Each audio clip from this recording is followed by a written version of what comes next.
Echo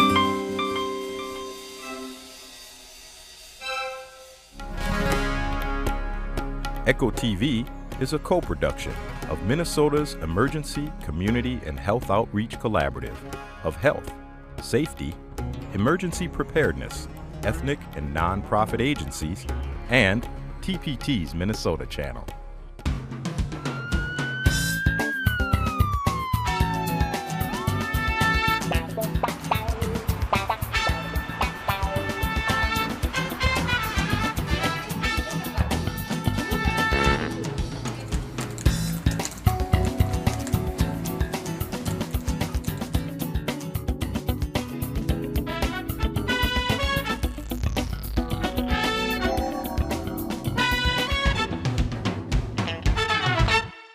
Hello and welcome to ECHO, which stands for Emergency, Community, and Health Outreach. I'm your host, Lillian McDonald.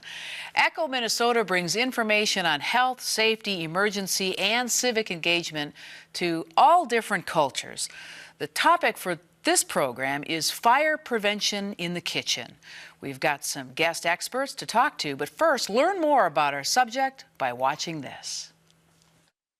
The most common place for house fires to start is in the kitchen. That's because the kitchen is where people cook and use the stove. Each year nationwide, kitchen fires injure thousands of people and cause billions of dollars of damage. The good news is that proper use of the stove can prevent many kitchen fires. The best rule is to watch the stove while you cook. The main cause of cooking fires is that people leave the kitchen. It's especially bad when cooking something on a burner or the broiler is turned on. If you must leave the kitchen, turn off the heat until you return. Another cause of fire is when things get too close to the stove. Don't let curtains, towels, pot holders, or household cleaners get near the burners. Make sure your clothing doesn't touch a burner. Wear tight sleeves or short sleeves. Keep the stove clean. Don't let grease build up because it can catch on fire. You need to pay attention, so don't cook if you're sleepy. Don't cook if you've been drinking too much alcohol or if you're taking medicine that makes you drowsy. Cooking is dangerous for young children. Teach older children to cook safely. Keep young children away from the stove. Have a 3-step rule. They must be at least 3 giant steps away from the stove. Small children like to grab things, so make sure they can't grab pots on the stove. Put the pots on the back burners and turn the handles away. Put safety covers on any accessible stove knobs to keep toddlers and pets from turning on the stove. The oven is for cooking. Do not store things in it. Do not use the oven to heat up the room. Small appliances can also cause fires. Unplug them if you're not using them. That includes toasters, rice cookers, coffee makers, and crock pots. If you do have a cooking fire, you must know what to do. It's important to stay calm. Many people think that water puts out fires, but this will not work for oil or grease fires. Water makes it worse. The best thing is to smother the fire. Put the lid on the pan and turn off the stove. Whenever you are cooking, have the lids for the pots nearby. If a pan has burning grease, do not lift it. If it spills, it can burn you and spread the fire. If there is a fire in the oven, keep the door closed and turn off the heat. If there's a fire in the microwave, keep the door closed and unplug it. If a fire gets too big and causes a lot of smoke, get outside right away. Call the fire department after you get outside. Smoke is poison. It can make you sick and it can kill you. That's why you should always have a smoke detector. It's also why you should never cook inside with anything that causes smoke, like charcoal, wood, or propane. The best way to prevent kitchen fires is by being careful when you cook. Pay attention and do not leave the kitchen. Welcome back. You're watching ECHO Minnesota. I'm your host, Lily McDonald. This is the English version of this program.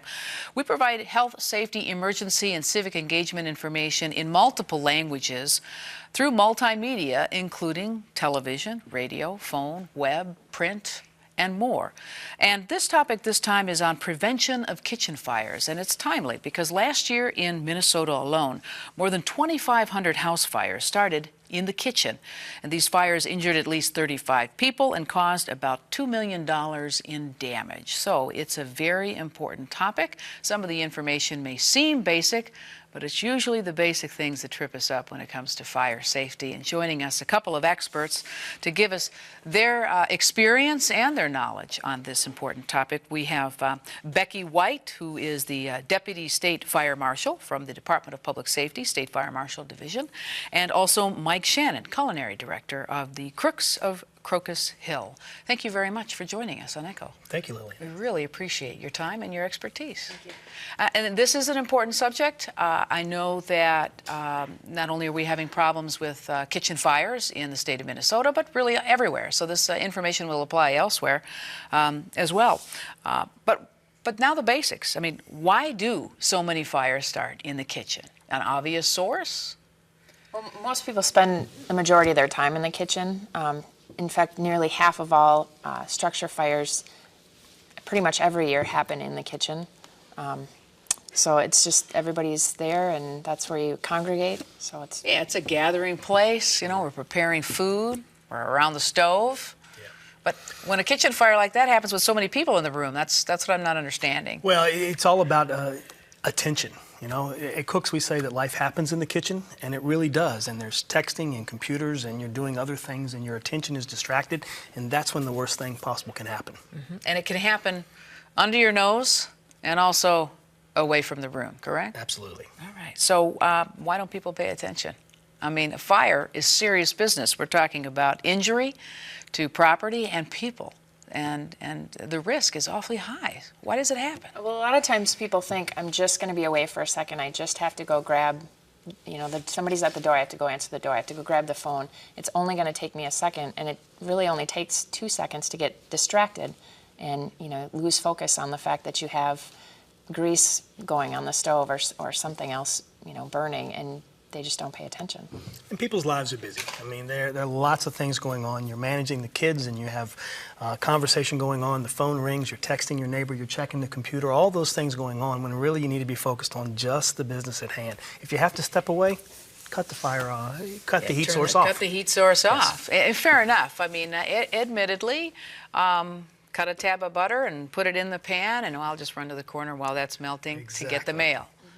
You know, simple little examples like that happen all the time. And for those that may be new in the kitchen, you're learning around these types of tools as well. And it's not always a stove, right? Are there other utensils that people may be using that could cause fires in the kitchen? Absolutely. There's a number of electrical appliances that are in there now, a rice cooker, an electric skittle, a toaster. All of those are potential heat sources and potential fire sources. And it's you know, it's important to leave those disconnected. Mm-hmm. All right. So what are the, Becky, let's start with what are the basic ways to prevent kitchen fires? Well, aside from being present and being aware, just the main thing is to keep flammable items away from the stove. A lot of times, you know, you'll use a pot holder to pull something out of the oven, and then you'll set it on top of the stove and then go to turn a burner on later, and, you know, I've done it myself. You turn the wrong burner on, and you turn around to get something out of the fridge, and you come back and, so just keeping all of those flammable materials away, the dish towels, the pot holders, curtains, making sure that, you know, the clothing that you're wearing, sometimes people have flowing reaching sleeves. over the stove is a big deal. Just being very conscious about the fact that you have fuel sources, all these flammable objects, and you're putting them next to a heat source. And usually doesn't spell for good. A safe environment, yes. Yeah. You know, and it happens. I have one of those hot pot gloves, supposed to be flammable, foolproof, you know, but they wear out as well. So you have to be aware that, you know, even the best equipment can spoil. Or you could spill something on it. And become a danger, absolutely, yeah. What about other kitchen appliances that typically can cause fires? I know that Mike mentioned a few of them, but, you know, how to care for those things? How should we care for those products? Well, they're all heat sources, so, you know, if you have a toaster, it's hot, generally just unplugging it when you're finished with it. There's no reason to keep it plugged in. It's cooling down, but it's still a heat source. Really, any of the items that we plug in, you want to just, if you're not using it, unplug it. Yeah, I see in the toaster, you see the red coils, but if they're not red, even though they're not red, they're still producing at least some energy until they're completely cooled down. The other thing you see commonly too is overloading an extension cord. You have 2 or 3 kitchen appliances you like to use, and you may have them all plugged in at the same time, and overloading a standard extension cord can be a problem as well. Also, keeping a clean area. You know, keeping your stove and your stove top clean of grease and spills and that kind of stuff. All of that is, as Becky said, oil is a flammable liquid, and you get it next to a heat source, you have some stuff left over, and those contribute. I use one of those spray, non-stick sprays in the pan, and I'm visualizing my own behavior in the kitchen. Beside the stove, I sprayed it, and I set it down by the stove. It's right there. And that I mean, even if it's just this close, does that make a difference? Absolutely. It's under pressure, and it's a heat source. In fact, those, if you're going to use an open flame like a gas stove, you shouldn't spray them with the flame on. You should turn the flame off and then spray it. Good point. I can note to self as well. What about precautions with children? I mean, they are an easy distraction, and, you know, out of sight, out of mind, but a lot of times they're underfoot in the kitchen. Sure, I think the safest thing is just controlling the space. There ought to be a simple rule: 3 steps away from the hot sources. Keep your pot handles turned away. Use back burners as often as you can, especially if you're using something like grease or oil. Use those on the back. And I think if you have small children that are tending to be hands-on in turning knobs, then I would say you can get some little protectors that keep those knobs from being inadvertently turned on. But little kids want to help. Yeah, they want to help, so give them something else to do, you know. Exactly. Come on over here to this side and pull out all the pots and pans, even though you're going to have a mess on the floor. Well, let them measure ingredients, teach them those things about it, teach about equipment in there, but just keep them away from the dangerous stuff, knives and heat sources. Especially flames. I know children are very, very curious about flame and red hot in the oven, too. Yes. When you open up the oven door, they're very, very curious about that. And it's hard to keep them away, so get them involved in other ways. Good idea. Now, I also know that hot liquid burns is a big problem for children. It's one of the biggest injuries children suffer, right? Yeah, well, and part of the problem is, you know, you have those curious children, and, you know, you start the pot boiling on the front, and the kids look up and see that handle sticking out, and they want to grab it. And sometimes it comes from, you know, kids playing with pots and pans, and they think they're toys, so they grab for the toy, and they pull the whatever is boiling or cooking down on themselves, and causes serious burns. And that's a very common problem that happens quite a bit. The other point to make too, when you're talking about that heat source and keeping the kids back, is to make sure that you explain to them why they have to stay back and what the danger is, so that they understand it's a danger. It's not just one of those rules that they want to test and check to see, you know, oh, really? So. Yeah, I was one of those kids. We all are. And age appropriate is important. I mean, by the time children are, I don't know, about preteen, you probably want to start teaching them how to cook. Some children have to cook for themselves after school, for instance. So, you know, set some boundaries around. It's good that they learn some kitchen-safe fire safety rules. A couple things for them as well is let them watch this video or come take a class taught by a professional. We can reinforce those elements of safety that result in safe cooking. Now, I know our focus is on fire, but I'd be remiss if I didn't say there are other things in the kitchen, too, that can cause harm. Knives, right? Blenders. I'm just thinking of a blender that has the sharp cutting tool at the base of that. So, again, be mindful of all the dangers in the kitchen. We saw in the video that it's wrong to use water. It's sort of a natural instinct when you see a fire, grab a bucket of water to put it out. But sometimes when oil catches on fire, throwing water on it is the worst thing you can do. That's true. Well, we all know that water and oil don't mix. So when you throw the water onto it, you're actually separating the oil, and it spatters all over, and it brings little pieces of fire all over the place. So it ultimately spreads the fire instead of controlling the fire. And typically, if a pot's going to catch on fire, there's going to be a grease source or an oil source in there. You know, boiling noodles typically doesn't catch on fire. It's the other things. And you would never want to move that either. You'd never want to pick it up and try to carry it outside because once you're carrying that, it's very likely that you could spread. Oh, really? Okay. So what's the best way to handle that then? Is it just to take it to the sink?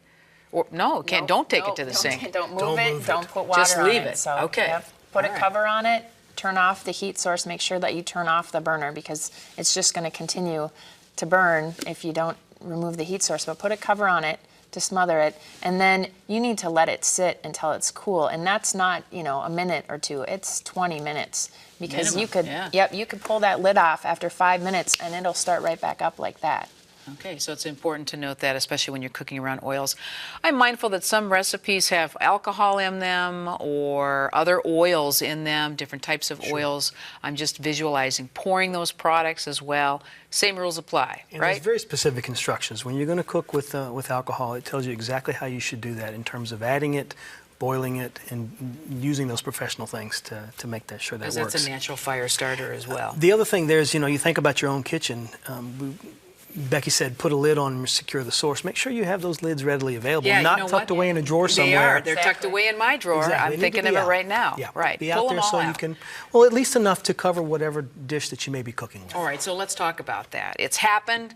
I'm cooking. I've got a fire in the pot. What's the best way for me to, first of all, don't panic, right? Keep calm. Right. Keep calm. Take a deep breath. Take a step back. But how do I address the fire? Because I don't want to injure myself or anybody else in the home. And then how do I know when it's time to move out, maybe call for bigger assistance? Well, generally, if it's something that you don't feel comfortable with, just leave. I mean, you should never try to fight something that you're upset and scared of. If it's something that you can easily grab for the lid, and like we said, you should have the matching lid right there. If you can't get to the lid or a fire extinguisher when it's small, you need to get out and get your family out, and you need to call 911 and let somebody else come in and deal with it. It's never the wrong answer to call 911 first. Never. It's just never the wrong answer. Right. But if you can put a lid on top and secure the source, and I think, like as Becky was saying, you need to wait a few 20 minutes before you take it off, it's a good time to call 911 because there's a good chance they need to come anyway. Yeah. Okay, so when you're saying remove the source, you're just talking about turn the knob down off on the Exactly. fire, off, whether it's electric or whether it's gas, Whatever's adding whether the it's a heat. wok or anything else. Yes. Just go ahead and lit it, turn the heat down. Yep, then. you don't have to remove it from the burner because, again, we don't want to move it. That's the danger. Just turn off the burner. Oh, good point. Yeah. Because then you run the risk of burning your hands. Exactly. It's still hot, even Yes. though the fire is out. All right. Sure. What about smoke?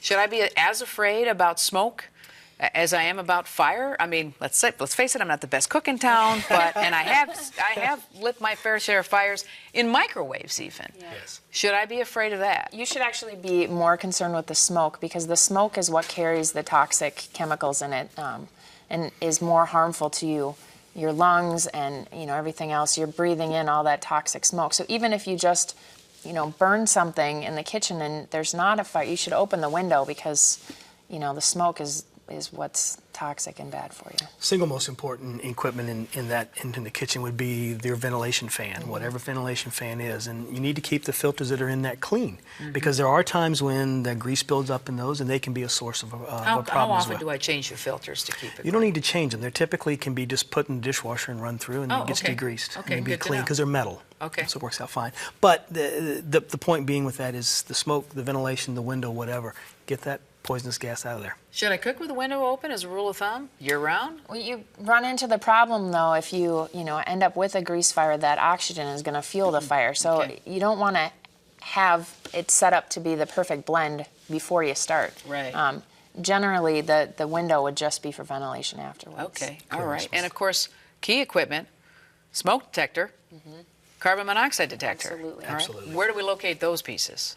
The smoke detector shouldn't be in the kitchen because you're going to run into a lot of people that have nuisance alarms and then remove the detector. There's certain types of detectors you can buy, and on the packaging it'll say, best placement for this. This is what it's best used for. Carbon monoxide detectors, the state law is that it needs to be within 10 feet of every sleeping area. Okay. So if your kitchen is on a level that you don't have sleeping areas, you don't necessarily need to have a carbon monoxide on that same level. It just needs to be near your sleeping areas. It's not a bad idea to have extra carbon monoxide alarms. Yeah. Smoke detectors need to be in every bedroom and on each level of the house. Okay, and of course, rule of thumb, change the battery every year. Set a date, whether it's a holiday, Thanksgiving, July 4th, whatever it is you want to pick, but change the battery every day. I actually put the date last changed right on the inside Yeah, I was cover gonna just as a suggest memory. that. And actually, right now we're running into smoke detectors last about 10 years. And it was Yeah. about 10 years ago that most people were purchasing their smoke alarms. So you really need to look at the date on the back of your smoke alarms, whether it's hardwired, battery operated, it doesn't matter. At 10 years, you need to replace it. So Swap it out. Yep, and write the date right on the back of there with a Sharpie when you put Purchase it it, in. yeah. Yep. And then you should be marking the dates on your battery changes as well. And so same that for the carbon monoxide detectors, too. They don't last forever. Even if it seems like it's working, 10 years is the rule of thumb. 7 to then. 10 years, yeah. Okay, swap it out. What about, and especially with CO detectors, because carbon monoxide is invisible. You can't smell it, taste it, see it, right? And when you're cooking, especially with a gas stove, you could be running into some really serious issues, right? Yeah, carbon monoxide is just, it's incomplete combustion. So it's the burning process that's not making it all the way. So really any time that you have something burning is where you're going to get carbon monoxide. So you can't smell it, you can't taste it, you mentioned all that. The only way that you can detect it is having a working carbon monoxide detector. Is there somebody who you can call that could just sort of check out the stove, for instance? I'm wondering about stove leaks. Yeah, I think utility companies will do that. If you contact your utility company, Okay. they can do it. If you are having symptoms of carbon monoxide poisoning, which kind of mirror flu-like symptoms, and you're nervous about it, you can contact the fire department and they can come out and test as well. Okay, good to know. Now, fire extinguishers. Is it mandatory to have one in the kitchen, or is it just a good rule of thumb, or what do you recommend? I think it's absolutely a good recommendation. You need to be careful, though, because there are different types of extinguishers that work on different types of fires, and you want to make sure you have something appropriate for what you're going to be fighting. And if you're not sure, then don't use it. The other thing is don't learn how to use a fire extinguisher Yeah. when your kitchen is on In an fire. emergency. Know how to Yeah. use it before you get there. Yeah. Now, how long do those last? I have one. I'm thinking to myself, boy, when's the last time I replaced that? You know, it depends on the type of extinguisher and who produced it. There's usually an icon on there or something that says whether it's fully charged and has a date on it. And it'll say right on there, too, how long it should be kept. Mike mentioned that you shouldn't choose that time to be the time to train on it. A lot of fire departments will have fire extinguisher training during their open houses really? or other events. You can contact your fire department, local fire department, and see if they have, some kind of training available. Also, the big thing with having them, if you have them, one, know where they are. Because Yeah. I Where did I put that? it's a lot of times under the sink behind something else, and Like the lids. Lost with the lids. Yep. And unless you know where it is and practice getting it, it's not going to be an instinct to do it. Right. Also, you should have it in a way that it's away from, like it's towards your exit. So if you have to go towards the fire to get it, that's not a good not a good idea. spot, yeah. So have it, a lot of people mount it on, just outside their kitchen, or maybe right inside their garage door if they have an attached garage, somewhere that you can go to get it and then decide, do I really or want to out. fight this fire, or do I want to just keep going out the door? Since let's say it's a good rule of thumb, and ECHO talks about this a lot of times. If there is a fire in the house, have a plan. What are some of the quick suggestions on planning for fire safety? The in biggest home? thing is practice. Practice your plan. A lot of people can say, oh yeah, we have a plan, but unless the kids hear the smoke alarm in the middle of the night, they're not going to be trained to wake up to it and how to react to it. It's much like an alarm clock. If you try to, introduce an alarm clock to an 8, 9, 10-year-old, they don't wake up to it at first because they haven't been trained to wake up to it. So you need to practice those fire drills a lot, at night, during the day. Have a meeting place is the biggest point. It's great if everybody gets out, but if mom goes out the front door and the kids go out the back door, then one of the two of them is going to get nervous and try and head back inside. Where should the meeting place be? Some great ideas are, maybe your mailbox, the end of your driveway. It should be somewhere in front of the house, because when the fire personnel show up, they're going to want to know, who's here. Is everybody out? So if you're in the backyard, they're not going to know. Having, some place where you don't have to cross the street is a good idea, especially with young children, because if it is the middle of the night and you have practiced and they do run out, you're not going to be thinking to check the street and look both ways. So, if your mailbox is across the street, maybe you do at the end of the road, right where the mailbox would be, or a big tree in your front yard, but you want to get away from the house. Well, thank you very much. We've got lots of ideas, and of course, never enough time. So for folks to get more information and to learn more about fire safety, frankly, in the kitchen, in the home, also at work and at school, I might add, they can contact their local fire department. Of course, ECHO's website will have this information as well in multiple languages at echominnesota.org. I'd like to thank you both, Mike Shannon and Becky White, for joining us on ECHO. We Thanks so appreciate much. your information. We've talked about a lot, but we'll try and boil it down into top 3 key messages for you. First off, the most common place for house fires is in the kitchen.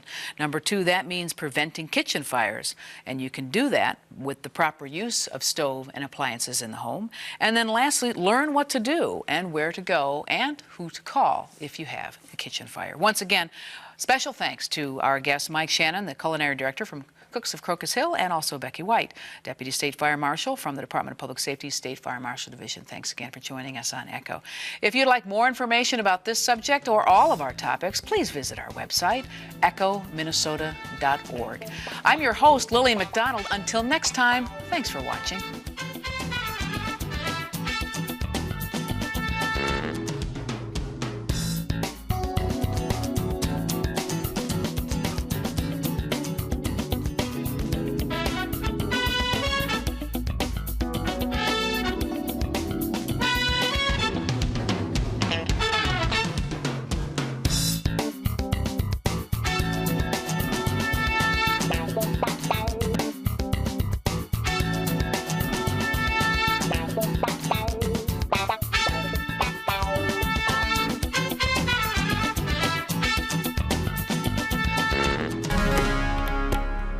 ECHO TV is a co-production of Minnesota's Emergency, Community, and Health Outreach Collaborative of Health, Safety, Emergency Preparedness, Ethnic and Nonprofit Agencies, and TPT's Minnesota Channel.